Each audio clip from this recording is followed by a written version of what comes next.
le prince du renouveau arrive sur son royaume de paix.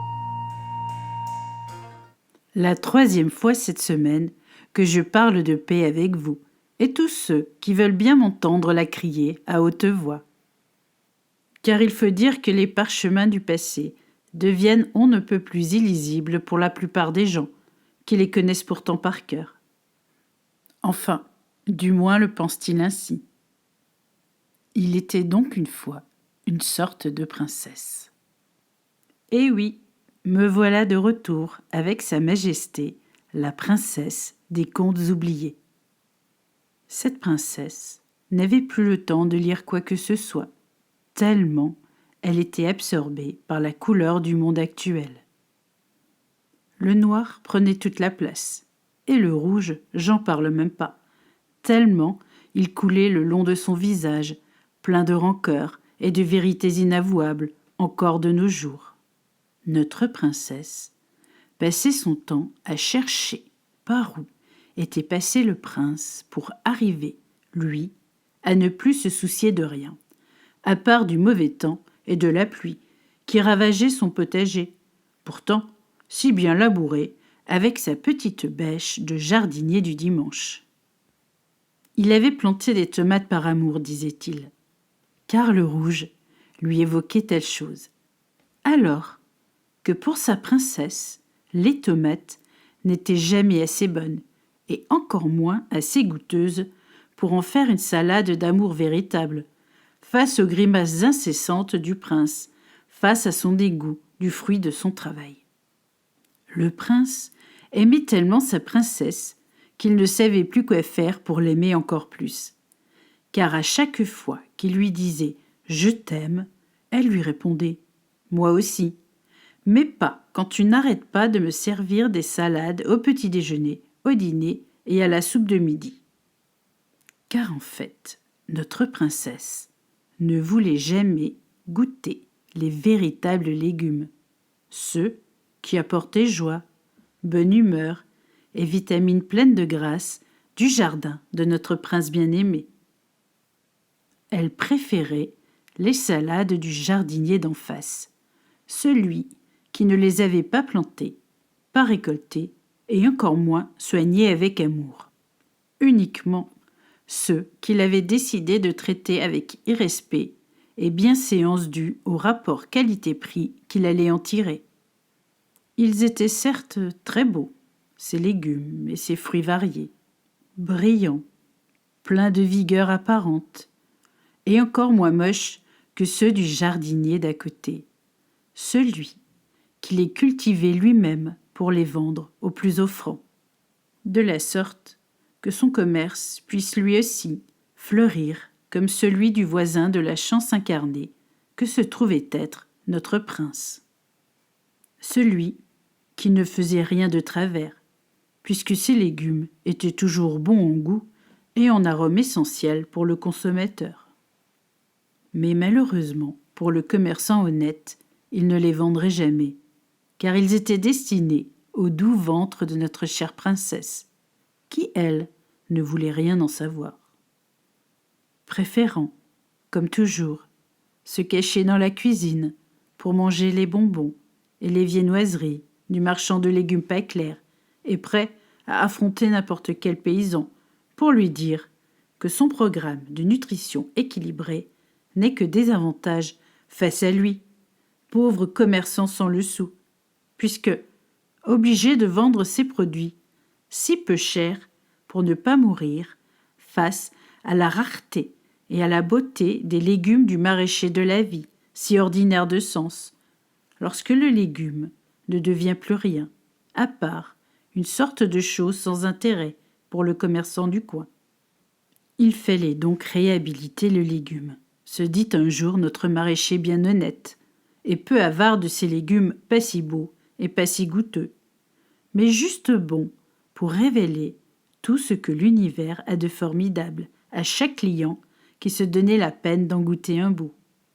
Le maraîcher du village, ou plutôt du royaume où habitaient notre prince et notre princesse, se mit à conquérir des parts de marché en faisant la pub de son chou-fleur, le plus beau de la vallée du jour nouveau, paraît-il. Valet qui portait bien son nom, puisque chaque prince ou princesse du royaume y mettait toute son énergie pour y vivre en paix, ne serait-ce qu'une partie de l'année, au moins. Mais ces derniers temps, les légumes de notre prince ne pouvaient plus pousser en paix, car la pluie faisait rage du soir au matin. Elle empêchait la terre de respirer, tellement la goutte d'eau se montrait menaçante et pleine de haine envers ces petites graines, toutes fragiles et pleines d'émotions nouvelles à faire découvrir au jardinier du dimanche, qui exerçait ainsi tous ses talents au sein du royaume le reste de la semaine.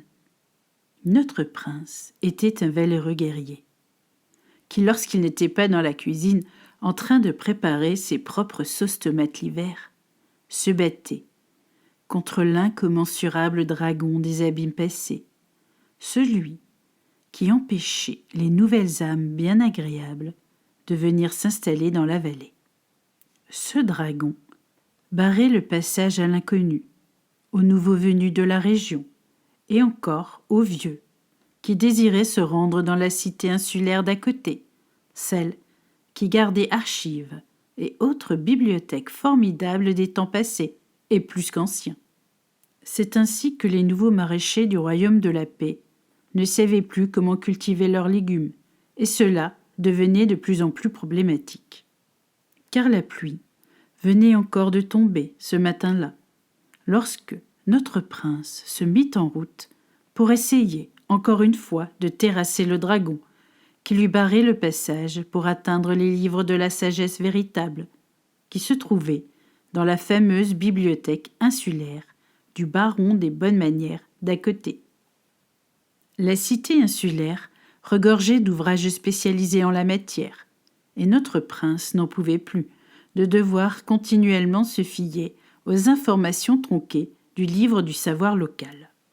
Il avait certes plus de 2000 ans et était plein de sagesse, mais personne n'y comprenait plus rien à la légende de celui qui devait finalement les sauver des eaux avec sérénité et bon avantage physique pour ce faire. Il avait certes beaucoup servi, éduqué des dizaines de milliers de fidèles à sa parole sacrée pour le cultivateur de tous les jours sur terre. Mais à force de ne plus rien y comprendre, il y cherchait la mauvaise parole, celle qui viendrait à justifier ses actes, au lieu d'essayer de chercher comment s'y prendre pour améliorer ses gestes du quotidien, pour mieux cultiver son jardin de tous les jours. Il fallait remettre de l'ordre là-dedans, et le prince allait maintenant s'y engager, de séduire à nouveau sa belle princesse en lui cultivant les plus beaux légumes du monde. Non pas que l'apparence soit trompeuse, mais ceux du marchand de la victuaille bon marché commençaient à dépérir eux aussi. Car plus aucun jardinier au monde n'avait la bonne recette du légume nouveau, et même le prince commençait à en perdre l'appétit pour se ruer sur les chips de crevettes mortes du marchand de légumes avariés. Celui dont le prix encore plus discount donnait la nausée même à la tomate, qui dépérissait encore de plus belle dans le jardin de notre beau prince. Il allait faire quelque chose, et la princesse n'en pouvait plus d'autant d'amour insatisfait devant la soupe à la grimace quotidienne du ver de terre et du lombric d'intérieur qui était devenu la salade de fruits rassis du palefrenier de trop dans cette ville. Ainsi, le cheval ne devenait plus l'assiette du manant, mais le légume du plus riche. Mais quelle dinguerie, me direz-vous, d'ainsi substituer le légume au cheval et vice-versa, car plus rien n'avait de sens dans ce royaume de la paix, dont le nom même devenait aussi idiot qu'une poule sans œufs à pondre sur terre. La poule devenait donc moins viable que le cheval, etc., etc., etc. Le prince n'en pouvait plus d'autant d'absurdités, qui maintenant menaçaient son potager et sa relation même avec la princesse, dont le meilleur cadeau de la Saint-Valentin fut toujours la tomate d'hiver, celle dont le rouge éblouit son teint si blafard lorsque la nuit, enfin, daigne se lever un peu plus tôt sur le royaume de la paix. Il fallait maintenant faire revivre la vie du royaume de la paix, sans y voir mourir la Temette. Mais comment faire? Bien, en tuant le dragon de la honte qui les empêchait, non seulement d'aller à côté, mais également de voir ce qui s'y passait. Et ce n'était pas beau à voir, pour tous ceux qui aiment manger en paix. Les insulaires avaient permis à n'importe quel idiot de passage de toucher à la grande bibliothèque du passé. Et la plupart d'entre eux n'ont rien trouvé de mieux que d'en perdre les pages les plus utiles, pour ne surtout pas les voir contraindre leur plan de damner de la légumineuse sur terre. Ainsi, le prince, en plein effort d'un soir passé et lointain, parvint enfin à tuer le dragon d'un coup de hache, celle qu'il avait longtemps réservée aux arbres qui viendraient à grandir trop vite. Mais ces derniers temps, ils n'avaient même pas le temps de grandir, vu que la pluie les inondait jusqu'aux racines, eux aussi. Heureusement qu'il avait retrouvé sa hache, car maintenant, il fallait s'en servir pour couper la tête, non pas du premier venu, mais de celui qui empêchait le royaume de la paix de revenir à ses journées ensoleillées. Et le prince avait tout compris, ou plutôt tout lu dans ses fameuses stomates, car le rouge est synonyme d'amour pour lui et sa princesse. Alors, quoi de mieux qu'une dose d'amour pour tout voir plus clair, et surtout moins fantasque qu'une barbe à papa au ver de terre avarié. Il arrivait donc avec sa hache pour couper le cordon, qui retenait encore l'idiot de passage sur les pages du livre manquant, en essayant de les réécrire de son air d'Angelot patenté. Angelot, plus proche du démon des aventuriers de l'Arche perdue, celle qu'Indiana avait fini par retrouver, en la laissant tuer à sa place une horde de curieux bien trop vaniteux et sans sens, pour comprendre qu'elle les mènerait à leur propre perte. Et c'est ce qui se passa, lorsque la hache de notre prince se mit à tournoyer sans s'arrêter, car sa sauce tomate avait fini par lui monter à la tête. De sorte que la colère avait renversé le jeu de tous les bonimenteurs du livre passé, qui, en remplaçant les lettres de noblesse du véritable amour pour une princesse, en avaient oublié la colère du prince. Et là encore, le prince du royaume de la paix n'aime pas qu'on le dérange pour rien.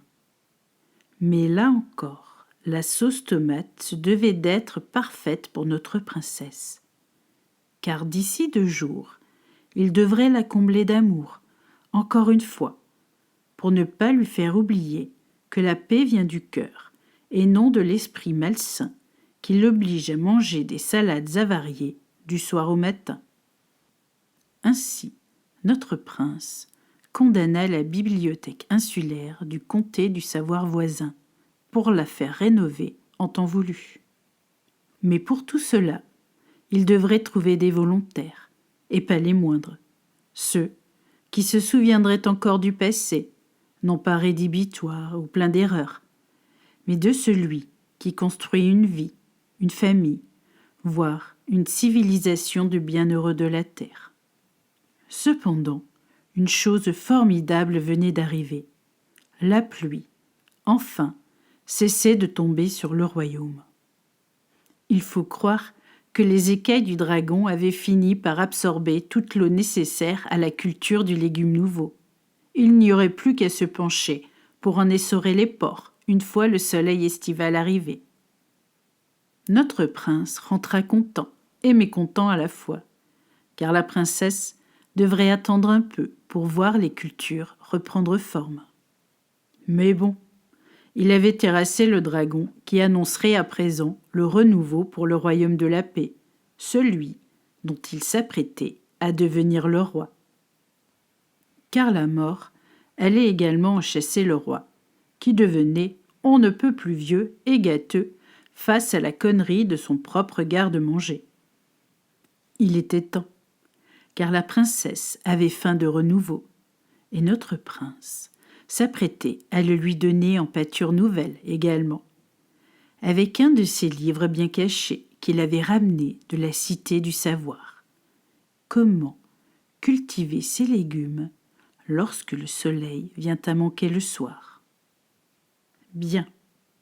Il s'agit là d'une nouvelle aventure pour notre prince, qui, vous vous en doutez, reviendra à de nombreuses reprises pour vous expliquer comment il a réussi à sauver le royaume de la paix sur sa terre du bonheur, où la tomate est reine, quand la princesse la reçoit juste à temps pour la fête de l'amour certaine sur terre. Voilà, chers amis, réjouissez-vous.